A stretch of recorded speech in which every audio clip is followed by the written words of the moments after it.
ओ मेरे बाके बिहारी सरकार बना दो ना हम बसा विवैकुंठे योगिनां हृदये न च मद्भक्ता यत्र गायन्ति तत्र तिष्ठामि नारद। भगवान कहा जहां भक्त की हाँ भगवान वहां है? जहां भक्त ने कहा यहां सोई भगवान वहां। आहा, तो ये सूत्र आज की कथा में सिद्ध हो गया। भगत के बस में है क्या? भगत के बस में है गाओ ना। अरे भक्त बिना ये कुछ भी नहीं है, भक्त बिना ये कुछ भी नहीं। अगर भगवान कहते हो कि अरे हम तो भगवान है ऐसा वैसा, तो सुनो, अरे भक्त बिना तुम कुछ भी नहीं हो। हम जानते भक्त हैं तुम्हारे प्राण, भगत के बस में भगवान। अच्छा मान लो आप भगवान, अब कोई भक्त ही ना हो तो कौन भगवान? भाई गुरुजी तो वही होंगे जिनका चेला होगा। अब चेला ही ना हो, कहो हम गुरुजी, तो काहे के गुरुजी? नाम भर लिख लो। नाम लिखे क्या होता है भाई? गुरुजी तो वही है जिसके चेला हो, और चेला भी वही है जिसके गुरुजी हो। उसी प्रकार भगवान भी वही जिनके भक्त हो, और भक्त भी वही है जिनके भगवान हो। तो हमारे आपके भगवान हैं, बिल्कुल हैं। हम भगवान के हैं, भगवान हमारे हैं। इसीलिए इस कथा के एक बात और, अब बात उठी है तो पूरी बोलनी चाहिए। हम कल पूज्य महाराज जी की पुस्तक पढ़ रहे थे, पूज्य गोलोकवासी महाराज जी की। एक बड़ी अच्छी कथा उसमें हमें मिली बरसाने की। बरसाने में एक सेठ जी रहते थे। सेठ जी बहुत अमीर आदमी, बहुत अमीर आदमी। अच्छा अमीर तो अमीर, 3 बेटे, बेटी एक भी नहीं। बड़े परेशान, बेटी नहीं है, क्या किया जाए? दिन रात चिंता में रहते। बेटी होती तो अच्छा लगता। बरसाने का बास, तो बरसाने के ही एक महात्मा ने समझाया, देखो सेठ जी परेशान नहीं होते, चिंता मत करो। सुनहु सेठ तुमको मिलो, सुनहु सेठ तुमको मिलो, बरसाने को बास। तुम बड़े भाग्यशाली हो। कहाँ रहते हो पता है तुम्हें? बरसाने। सुनहु सेठ तुमको मिलो, बरसाने को बास। और यही नाते राधा सुता, काहे रहत उदास। है? तुम्हें बरसाने का बास मिला है। यहां श्री वृषभानु दुलारी जी विराजमान है, श्री ब्रजेश्वरी राधा रानी जो विराजमान है। एक काम करो सेठ जी, तुम राधा रानी को ही अपनी बिटिया मान लो। आहा, भगवान तो कहते तोहे मोहे नाते अनेक, मानिए जो भाव है। अब तो सेठ जी को बड़ा अच्छा मार्ग मिल गया। राधा रानी को बिटिया मानने लगे, खुद पिता बन गए। 3 बेटे 3 बहुएं, घर में रहते आनंद से। अब तो सेठ जी दुकान जाए, एक चित्र टांग लिया श्री राधा रानी जी का, और बात करें, अच्छा बिटिया अच्छे से रहना, घर देखना, हम जाते हैं। दुकान जाए, दुकान चलाएं, रात दिन भर श्री राधा श्री राधा श्री राधा श्री राधा, कब सुध लोगी हमारी? हे लाडली जू, अब तो तुम हमारी सुता हो, बेटी हो, और सुता और पिता की कब खबर लोगी? आंखों से आंसू बहाते रहते, काम करते रहते। 3 बहू बेटे हैं घर पे, सुख सुविधा है पूरी, संपत्ति भरी भवन में रहती, नहीं कोई मजबूरी। अब तो जय जयकार। कभी बेटी की याद आती है, बेटी की बात आती है तो सेठ जी भी बड़े प्रसन्न रहते हैं। बोले क्यों? कृष्ण कृपा से जीवन पथ में कभी न आती बाधा, कृष्ण कृपा से जीवन पथ में कभी न आती बाधा। मैं बड़ भागी पिता जगत में, क्योंकि बेटी है श्री राधा। है? हम बड़े भागी पिता हैं जिसकी बिटिया राधा हो और दामाद कन्हैया हो। आहा हा, क्या कहना। आंखों में आंसू भर कर रो जाते। शाम के समय चित्र को सेठ जी फिर प्रणाम करते। अभी की घटना है, कलयुग की, कोई द्वापर की घटना नहीं है, कलयुग की घटना। आहा हा, श्री राधा श्री राधा श्री राधा श्री राधा। आंखों में आंसू भर करके बिटिया श्री राधा। सो जाते सेठ जी, विश्राम करते। सुबह उठते, कोई बेटी की बात चलाता है तो वो कहते गर्व के साथ, हमारी भी बेटी है, हमारी भी बेटी है। अब हमें कोई चिंता नहीं, हमारी भी बिटिया है। पुत्रों से भी कहते, बेटा तुम्हारी भी बहना है। और तुम्हारी बहना का क्या कहना? कौन है? श्री राधा, श्री विश्वान दुलारी जी तुम्हारी बहना है। अब तो भाई भी बड़े प्रसन्न। रक्षाबंधन आता है तो पहुंच जाते बरसाने वारी के पास। पुजारी जी कोई ना कोई नाते से राखी बांध ही देते। अपने बेटों की कलाई में राखी देखते सेठ जी, आहा, श्री किशोरी जी उन्हें नाता निभा रही हैं। खुद पिता बने, किशोरी जी सुता बनी, बेटी बनी। एक बार एक आश्चर्यचकित घटना घटी। पूज्य गोलोकवासी राजेश्वरानंद जी महाराज जी ने लिखा अपनी पुस्तक में। कल ही हमको हमारे बड़े प्रिय इन्होंने पुस्तक ला के दी। हम रात को पढ़ते पढ़ते बहुत रोए। सुबह, रात को क्यों, सुबह 8 बजे पढ़ते पढ़ते खूब आंखों से आंसू बहे जब इस पुस्तक को हमने पढ़ा, इस कथा को पढ़ा। आहा, हुआ क्या, त्योहार का महीना आया। चूड़ी पहले के जमाने में नियम था, अब तो नियम आगे को लोगों फैंसी डिजाइन में सब बर्बाद हो गो नियम। पहले चूड़ी पहनाने वाली घर में आती थी, घर में चूड़ी पहना करके जाती थी। आप लोगों ने गीत सुना, मनहारी का भेष बनाया, चूड़ियां लेकर के बेचते थे। अब आजकल तो माताओं को ही शौक है मॉल में घूमने का। आहा, चूड़ी बेचने वाली आई। सेठ जी ने कहा, सुनो मनहारिनी, वो बहुत पुरानी बंधी हुई थी, हर महीने 2 महीने में आती थी चूड़ी पहनाने बहुओं को। त्योहार आ गया है, जाओ हमारी तीनों बहुओं को चूड़ी पहना दो। आहा, मनहारिनी अंदर आई, आवाज लगाई, जोर जोर से पुकारी, तीनों बहुओं को बुलाया। तीनों बहुएं घूंघट डाल करके आई। मन ही मन तीनों बहुएं हर्षाई। मनहारिनी थोड़ा मीठा बोली, अपनी गठरी चूड़ियों की खोली, हरी लाल बैगनी पीली नीली रंग बिरंगी चूड़ियां निकाली। तब तक श्री राधा जी ने सोचा, हम भी तो हैं इस घर की लाली। 3 बहुएं हैं, हम भी तो इस घर की लाली हैं। तो भला ये लोग, ये तीनों बहुएं पहन रही, हमारी भाभियां चूड़ी पहन रही हैं, त्योहार आ रहा तो हम क्यों नहीं। और श्री ठाकुरानी जी ने, श्री शक्ति पुंज कृपा श्री विश्वानु दुलारी श्री हमारी राधा प्रिया जी ने भी विचार किया, क्यों ना हम भी चूड़ी पहन करके आवे। और हमारी श्री प्रिया जी ने भी लंबा घूंघट डाल करके तीनों बहुओं के बगल में बैठकर अपना भी हाथ आगे बढ़ा दिया।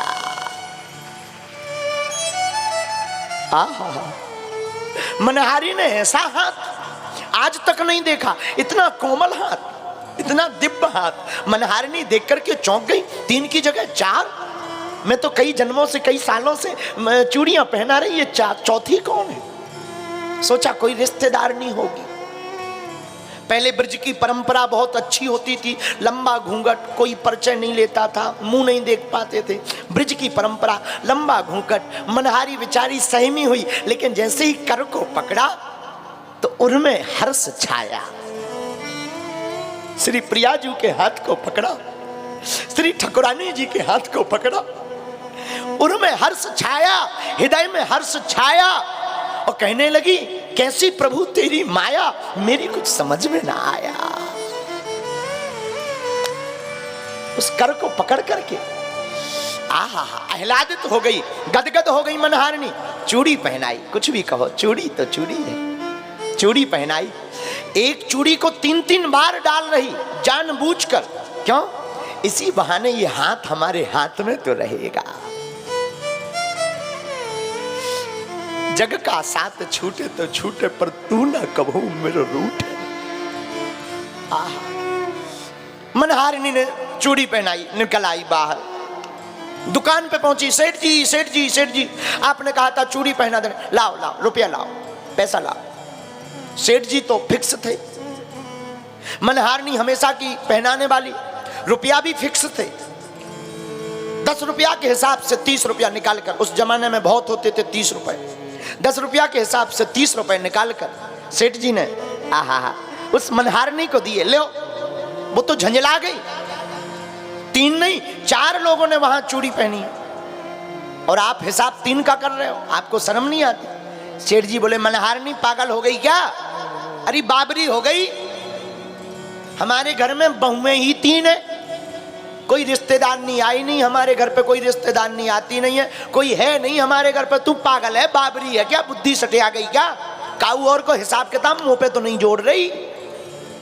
मनहारिणी बोली देखो महाराज, मैं एकदम खाली दिमाग से नहीं, अच्छे दिमाग से बोल रही हूं।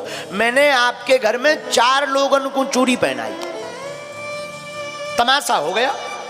सेठ जी ने झंझला करके कहा हम नहीं देंगे 1 पैसा। क्यों दे? जब बहुएं 3 हैं, आज तक 3 का पैसा देते आए तो 4 का क्यों दे? मैं पागल हो क्या? भाग यहां से। मनहारिणी बेचारी चली गई। सेठ जी ने सोचा पागल हो गई होगी, झूठ बोल रही होगी। घर आए, रात हुई, वही नियम, श्री विश्वभानु जी के चित्र को प्रणाम किया, प्रियाजू के चित्र को। आकर बैठ गए, आकर बैठे, भोजन पाया, पूछा कि घर में कोई दिन में आया था? बहुओं ने कहा नहीं कोई नहीं आया पिताजी, हम 3 ही लोग। अच्छा ठीक, अब तो सिद्ध हो गया कि वो झूठ बोल रही थी। सो गए सेठ जी, लेकिन जैसे ही सोए तो सपने में आए वृषभान की दुलारी बोली, तनया बनाए तात नात ना निभायो है। सपने में श्री प्रियाजू प्रकट भई। अरे ओ पिताजी, आपने हमें अपना बेटी बनाया पर तुमने नाता ना निभाया। सपने में आए वृषभानु की दुलारी बोली, तनया बनाए तात नात ना निभायो है। चूरी पहर लीनी मैं जानू पितु गेह काली। हमने आज चूड़ी पहन ली पिता का घर समझ करके, चूड़ी पहन लीनी जान पितु गेह काली। आप मन हारन को मोल ना चुकायो है? हमने तो आज पिता का घर जान करके चूड़ी पहन ली, लेकिन आपने हमारी चूड़ी का मोल तक नहीं चुकाया। 3 बहू याद किंतु बेटी नहीं याद रही।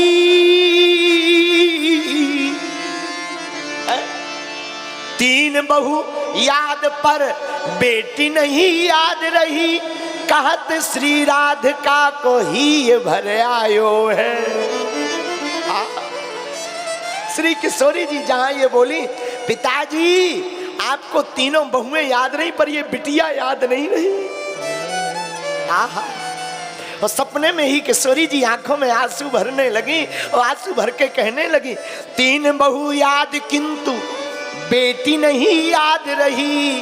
कहत श्री राधिका को ही ये भर आयो है। ऐसी भई दूरी कहो कौन मजबूरी हाय।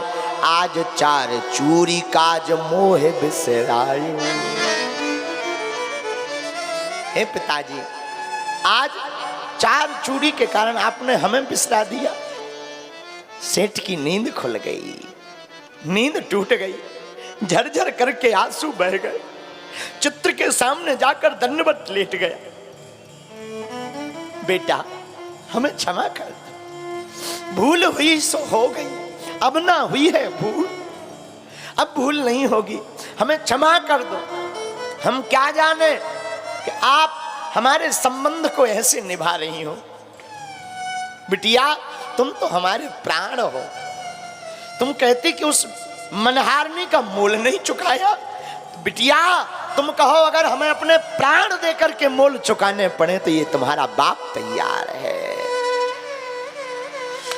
तुम्हारा पिता तैयार। रात को ही सेठ भागे भागे गए मनहारिणी के द्वार पर। आहा, मनहारिणी के घर पर पहुंचे सेठ जी।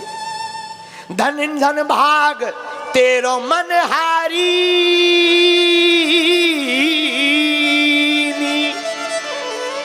द्वार खटखटाया, दरवाजा जोर से बजाया। मनहारिणी ने द्वार खोला। कौन है इतनी रात को? अरे सेठ जी तुम? आंखों में आंसू भरे, हाथ कपकपाते हुए, रुपया हाथ में लिए, हमें क्षमा कर दो, हमें क्षमा कर दो, हमें क्षमा कर दो। आहा, क्या हुआ? आप रो क्यों रहे? सेठ जी कुछ बोल पाते, लेकिन बाणी कई बार बाणी कम बोलती है, आंखें ज्यादा बोल देती हैं। जिससे मोहब्बत बहुत ज्यादा होती है, जिससे मोहब्बत बहुत ज्यादा होती है, उससे बाणी कम आंखें बोलती है। इससे पर बात कम होती है। नजरों के इशारों से वो नजारे समझ गई, नजरों के इशारों से वो नजारे समझ गए। हमने तो सिर्फ बाहें फैलाई, वो हमारे सहारे समझ गए।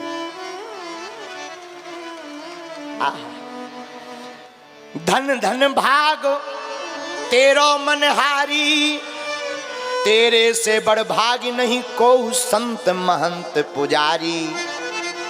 क्यों? मैंने मानी सुता किंतु निज नैनन नाहि निहारी, चूरी पहर गई श्री वृषभानु की दुलारी। अरे मनहारिणी तू आज प्रणाम करने योग्य है। अरे महाराज क्या कर रहे हो? सेठ जी उठो उठो उठो। अरे नहीं, जिसको मैंने बेटी माना उसके हमें दर्शन नहीं भय, पर तू तो बड़ी भड़भागनी है कि वो हमारी बिटिया श्री वृषभानु दुलारी तेरे हाथों से चूड़ी पहन गई। आह, आह, जहां इतना सुना फिर क्या? जुगल नयन जलते भरे मुखते कहे न बोल, मनहारन के पाए पर लगे चुकावन मोल। आंखों से आंसू बहा बहा करके मोल चुकाने लगे। ये दिन में हमने झंझला दिया था, कुछ रुपए रह गए, ये 10 नहीं 100 ले लो। अब तो मनहारिणी भी समझ गई, उसे पता ही था कि वो हाथ बड़े दिव्य थे, उसे पूरी बात याद आ गई। वो भी सेठ जी के सामने हाथ जोड़ के बोली, सेठ जी मुझे कुछ भी ना चाहिए, जब तो ही मिलो अमोल धन, अब का मांगत मोल, रे मन मेरे प्रेम सो बस राधा राधा बोल। अब क्या हमको चाहिए? श्री प्रिया जी के हाथ मिल गए, जिनके हाथ के लिए सबके माथ तरसते हैं, जिनके हाथ के लिए सबके माथ तरसते हैं, उनका हाथ हमारे माथ पर रख गया। इससे बड़ा क्या हो सकता है? सेठ जी और मनहारिणी खूब रोने लगे और नाता निभाया श्री प्रिया जी ने सुता होने का और सेठ जी ने पिता होने का। कलयुग की इस घटना से सिद्ध होता है भगत के बस में है भगवान।